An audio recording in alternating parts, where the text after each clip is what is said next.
بسم اللہ الرحمن الرحیم۔ کھل کے دیکھ چشم دل، آتا ہے لطف کیا نماز میں، ہر طرف آتا ہے نظر نور خدا نماز میں۔ اٹھو مسلمانوں اپنے مقدر جگا لو، نماز ادا کر کے اپنے اللہ کو منا لو۔ میرے دوستوں، میرے برخورداروں، یہ وقت ہے اپنے گناہوں کی معافی مانگنے کا۔ تو اٹھو، اٹھ کر نوافل بھی ادا کرو اور فرائض بھی ادا کرو۔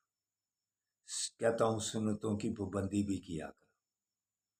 اس کے بعد یا غنیو، اللہ کے ناموں کا ورد کیا کرو، اسی میں برکت ہے۔ اگر جسم کے کسی حصے میں بھی درد ہو تو وہاں ہاتھ رکھ کر یا غنیوں کا ورد کیا کرو گے تو انشاءاللہ تعالی درد جاتی رہے گی۔ تو میرے دوستوں، میرے برخورداروں، آقا صلی اللہ علیہ وسلم سے محبت، درود و سلام کی کثرت۔ صحابہ نے کیسے آپ صلی اللہ علیہ وسلم سے محبت کی کہ جانیں قربان کر دی۔ جب آپ غار ثور کی طرف کفار آپ کے پیچھے پڑے تو آپ صلی اللہ علیہ وسلم نے حضرت علی رضی اللہ تعالیٰ عنہ کو اپنی چارپائی پر لٹا کر خود ابو بکر صدیق رضی اللہ تعالیٰ عنہ کے ساتھ لے کر غار ثور کی طرف جا رہے تھے۔ تو کفار یہی سمجھ رہے تھے کہ یہ حضرت علی رضی اللہ تعالیٰ عنہ وہ یہی سمجھ رہے تھے کہ یہ آپ صلی اللہ علیہ وسلم لیٹے ہوئے ہیں۔ صبح تک ایسے ہی پہرا دیتے رہے، لیکن جب صبح دیکھا تو وہاں آپ کی چارپائی پر حضرت علی رضی اللہ تعالیٰ عنہ سو رہے تھے۔ خطرہ مول لیا کہ آپ صلی اللہ علیہ وسلم کفار یہ سمجھ کر کے یہ نبی ہیں،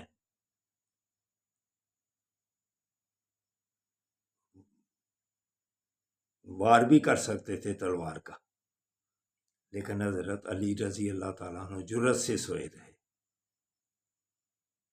تو ابو بکر صدیق رضی اللہ تعالیٰ عنہ غار ثور میں مشکل ترین سفر ہے وہ، جب آگے جا کر آپ صلی اللہ علیہ وسلم کو آپ کندھوں پر بھی سوار کر لیا۔ وہ کیلے چڑھنا اتنا مشکل ہے کہ ابو بکر صدیق رضی اللہ تعالیٰ عنہ آپ کو اپنے کندھوں پر سوار کر کے بھی اوپر چڑھتے گئے۔ جو غار ثور میں گئے ہوئے ہیں ان کو پتہ ہے وہ کہ کتنا مشکل ترین سفر ہے، لیکن اللہ نے ایسے آسان کر دیا کیونکہ آپ صلی اللہ علیہ وسلم ساتھ تھے۔ غار ثور میں پھر شام کا واقعہ بھی آپ نے سنا ہوا ہے کہ ابو بکر صدیق رضی اللہ تعالیٰ عنہ پہلے اندر جا کر ساری غار کو صاف کیا، اپنے قمیض بھی اتار لیے، کپڑا امامہ شریف بھی سارا سوراخ بند کیے۔ تو ایک سوراخ پھر بھی رہ گیا، اس پر آپ نے اپنی ایڑی رکھ کر آپ کو آواز دی کہ آپ اندر تشریف لے آئیں۔ جب آپ پھر ابو بکر صدیق رضی اللہ تعالیٰ عنہ کے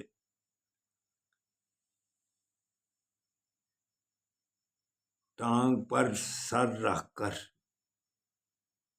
آرام فرمانے لگے تو ادھر سانپ بھی، جدھر ایڑی رکھی ہوئی تھی سانپ بھی نکل کر ڈسنے لگا۔ آپ نے ایڑی کو مضبوطی سے وہیں جمائے رکھا، لیکن جب درد زیادہ ہوئی تو پھر آنسو آپ صلی اللہ علیہ وسلم کے چہرے پر، انور پر گرے تو آپ نے فرمایا ابو بکر رو رہے ہو، کیا ہوا ہے؟ تو ابو بکر صدیق رضی اللہ تعالیٰ عنہ عرض کرنے لگے یا رسول اللہ کوئی چیز مجھے ڈس رہی ہے جدھر جہاں ایڑی رکھی ہوئی ہے، تو آپ نے فرمایا ایڑی اٹھا دو۔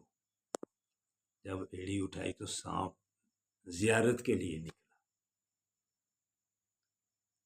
وہ مدتوں سے انتظار کر رہا تھا، اس نے سنا ہوا تھا کہ یہاں آقا صلی اللہ علیہ وسلم تشریف لائیں گے، تو اس نے دعا کی تھی کہ یا اللہ مجھے اتنی عمر دے کہ دیدار کر سکوں اپنے سونے حبیب کا۔ تو ادھر دونوں عاشق تھے، سانپ بھی عاشق تھا، ابو بکر صدیق رضی اللہ تعالیٰ عنہ بھی عاشق تھے، وہ بھی دیدار کے لیے آ رہا تھا۔ انہوں نے بھی اپنی ایڑی تب ہٹائی جب آپ صلی اللہ علیہ وسلم نے ارشاد فرمایا۔ ہر ایڑی پر جب دواب دہن لگا تو زہر کا اثر جاتا رہا، آپ کو درد کا آرام آ گیا۔ تو اپنی جانیں قربان کرتے نا، یہ ہے آقا صلی اللہ علیہ وسلم سے محبت۔ تو درود و سلام پڑھنا، اس کی کثرت کرنا، یہ قیامت والے دن آپ صلی اللہ علیہ وسلم کی نزدیکی کا باعث بنے گا۔ تو جو سلام سے گھبراتے ہیں ان کو وہاں جا کر پتہ چلے گا۔ اگر انہوں نے وہاں سے بچنا ہے پریشانی سے، تو جو سلام میں پڑھتے ہو السلام علیکہ یو نبی و رحمۃ اللہ وبرکاتہ، یہ بھی پڑھ لیا کرو بعد میں، السلام علیکہ یو نبی و رحمۃ اللہ وبرکاتہ۔ کیوں؟ قرآن کا حکم ہے، یا ایھا الذین آمنوا صلوا علیہ وسلموا تسلیما، درود بھی پڑھا کرو تو سلام بھی پڑھا کرو۔ اس لیے درود و سلام کی کثرت کیا کرو۔ الصلاۃ والسلام علیکہ یا رسول اللہ وعلی آلک واصحابک یا نبی۔ اس سے اگر پریشانی ہوتی ہے تو نماز والا السلام علیکہ یا نبی، یہ بھی پڑھ لیا۔ اللہ حافظ، اللہ حافظ، اللہ حافظ۔